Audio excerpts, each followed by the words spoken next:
রক্তের ঋণ আছে, ঠিক সেই রকম আল্লামা মুফতি আমির হামজা 13-14 সালে এই ভূমিতে প্রত্যেক এলাকায় মাহফিল করার মাধ্যমে এই ভূমি উর্বর করার পেছনে ভূমিকা রেখেছে, কথা বলা ঠিক কিনা? সুতরাং আজকের এই মাহফিলের প্রধান বক্তা তারা নির্যাতিত নেতা মুফতি মাওলানা আমির হামজা হুজুর, আমরা তার জন্য দোয়া করছি। পাশাপাশি এই হ্যান্ডবিলে যতজন মেহমানের নাম আছে, যাদের নাম নাই, যাদের আছে, এবং দূর দূরান্ত থেকে আপনারা যারা এসেছেন, পদ্মার আড়ের যে মা বোনেরা আছে, এই মাহফিল ইন্তজাম করতে গিয়ে যারা ভূমিকা রেখেছেন, বিশেষ করে আমার মিডিয়ার ভাইয়েরা দূর দূরান্ত থেকে যারা এসেছেন, আমরা সকলের জন্য দোয়া করি এই আজকের এই মাহফিল বাস্তবায়নের জন্য যিনি যেভাবে সহযোগিতা করেছেন, আল্লাহ সকলের সহযোগিতা কবুল করুক। সকলে বলে আমিন, আরো জোরে বলে আমিন। সম্মানিত উপস্থিতি, আজকের এই অনেক দিন পর এই সেশনের প্রথম মাহফিল, আজকের এই মাহফিলে এসে আপনারা খুশি না বেজার? আপনারা খুশি না বেজার? আমরা মহান আল্লাহ সুবহানাহু ওয়া তাআলা আমাদেরকে দয়া করেছেন, তিনি আমাদেরকে সুস্থ রেখেছেন। গতকাল এই সময় বৃষ্টি ছিল, আজকে বৃষ্টি নাই, ঠিক না বলেন? আল্লাহ আমাদের উপর দয়া করেছেন, ভালো রেখেছেন, সুস্থ রেখেছেন। আল্লাহ সুবহানাহু ওয়া তাআলা এই প্রোগ্রামে আসার সুযোগ করে দিয়েছেন, এই জন্য বলছি আলহামদুলিল্লাহ। জোরে বলি আলহামদুলিল্লাহ। সম্মানিত উপস্থিতি, সম্মানিত পলাশবাড়িবাসী, আল্লাহ রাব্বুল আলামিন আমাদেরকে আজকের এই মাহফিলে আসার সুযোগ করে দিয়েছেন। এটা হলো রাসূলের ঘোষণা অনুযায়ী জান্নাতের বাগান। এই জান্নাতের বাগানে আল্লাহ রাব্বুল আলামিন আমাদেরকে আসার তৌফিক দিয়েছেন। সম্মানিত উপস্থিতি, শুধু কি তাই, কিছু কিছু বিষয় আছে যে বিষয়গুলো চিন্তা করলে, গবেষণা করলে মনে হয় আল্লাহ রাব্বুল আলামিন আমাদেরকে সবচাইতে উত্তম নবী, উত্তম রাসূলের জামানায় আমাদেরকে প্রেরণ করেছেন। জোরে বলি সুবহানাল্লাহ। আমি তো মাঝে মধ্যে বলে থাকি, শুধুমাত্র 2টা জিনিসের নিয়ামত আদায় করবার জন্য এই শেষ জামানার নবীর উম্মতেরা যদি আল্লাহর কুদরতি পায়ে সেজদা দিয়ে পড়ে থাকে, তারপরেও আল্লাহর শুকরিয়া আদায় করা সম্ভব নয়। কথা বলেন ঠিক কিনা?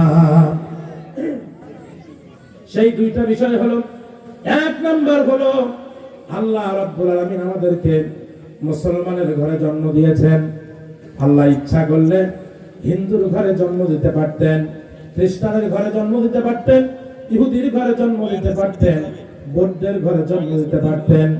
আমরা কোনদিন আল্লাহকে বলি নাই, আল্লাহ তুমি আমাকে হিন্দুর ঘরে জন্ম দাও না, আমাকে খ্রিস্টানের ঘরে জন্ম দাও না, আমাদেরকে ইহুদির ঘরে জন্ম দাও না। এই কথা আমরা কোনদিন আল্লাহকে বলি নাই, আল্লাহর কাছে চেয়ে নেই নাই। কিন্তু আল্লাহ কত দয়াবান, আল্লাহ আমাদের উপর কত মেহেরবান। আমরা না চাইতেই দয়া করে, মায়া করে আল্লাহ রাব্বুল আলামিন আমাদেরকে মুসলমানের ঘরে জন্ম দিয়েছেন, বলি আলহামদুলিল্লাহ। শুধু কি তাই, অন্যান্য নবীরা তারা ছিলেন গোত্র ভিত্তিক নবী, এলাকা ভিত্তিক নবী, একটা করে দেশের নবী। এমনও কিছু জামানা গেছে যে সময় একসাথে 100 নবী গোটা পৃথিবীতে দায়িত্ব পালন করেছে। এরকম শত শত নবী একই সময় গোটা পৃথিবীতে দায়িত্ব পালন করেছে। ওই নবীরা যখন দুনিয়াতে আসতো, আসার পর তাদের কিতাবের মধ্যে যখন তারা দেখতে পেত শেষ নবীর কথা আছে, শেষ নবীর মর্যাদার কথা আছে, শেষ নবীর উম্মতের মর্যাদার কথা আছে, সম্মানিত উপস্থিতি, যখন এগুলো দেখতো, ওই নবীরা পর্যন্ত দোয়া করতো, আল্লাহ তুমি আমাকে নবী না বানায়া যদি শেষ নবীর উম্মত বানাতে। এই দোয়া তারা করতো নবীরা পর্যন্ত। কিন্তু আপনারা একটু বুকে হাত দিয়ে একবার বলেন তো দেখি, কোনদিন কি আল্লাহকে বলেছেন, আল্লাহ তুমি আমাকে মুসা নবীর উম্মত বানাও না, আমাকে ইব্রাহিম নবীর উম্মত বানাও না, আমাকে ঈসা নবীর উম্মত বানাও না, আমাকে শেষ নবীর উম্মত বানাও?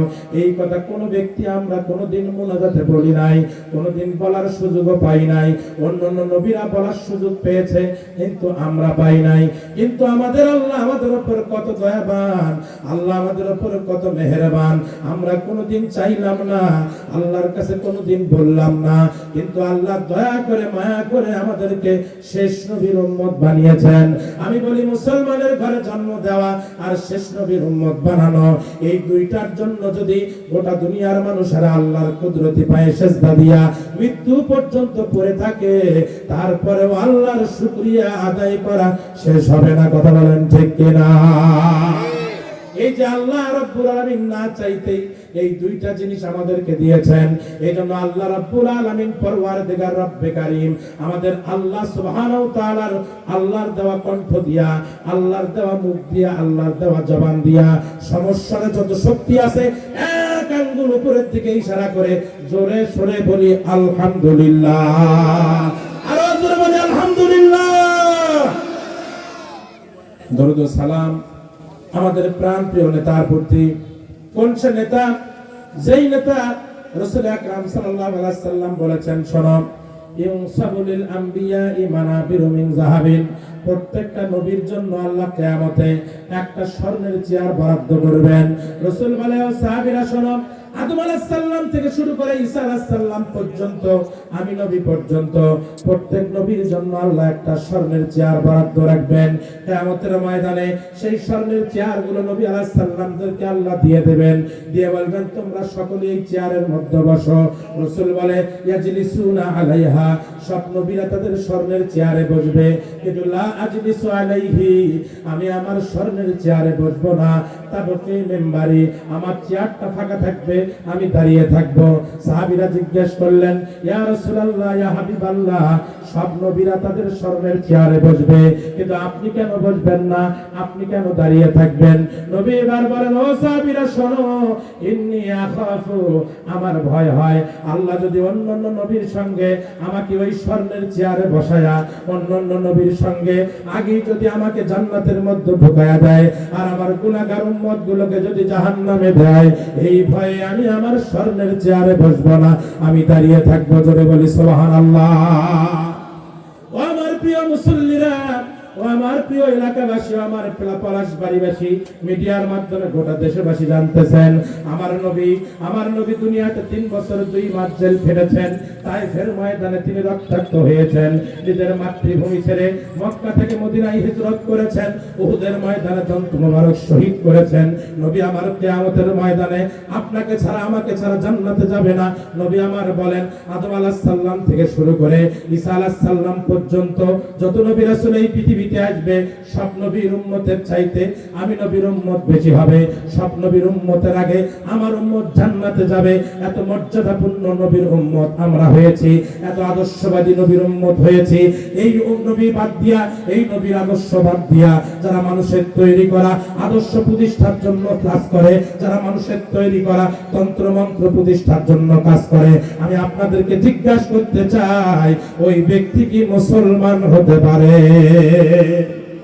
আমি তো আজকে আপনাদেরকে বলবো, রাসূল বলেছেন, লিকুল্লি নাবিয়্যিন দাওয়াতান ইয়াদউ বিহা, প্রত্যেকটা নবীর একটা করে দোয়া আছে, যেই দোয়া আল্লাহর কাছে করার সঙ্গে সঙ্গে আল্লাহ কবুল করে নেন।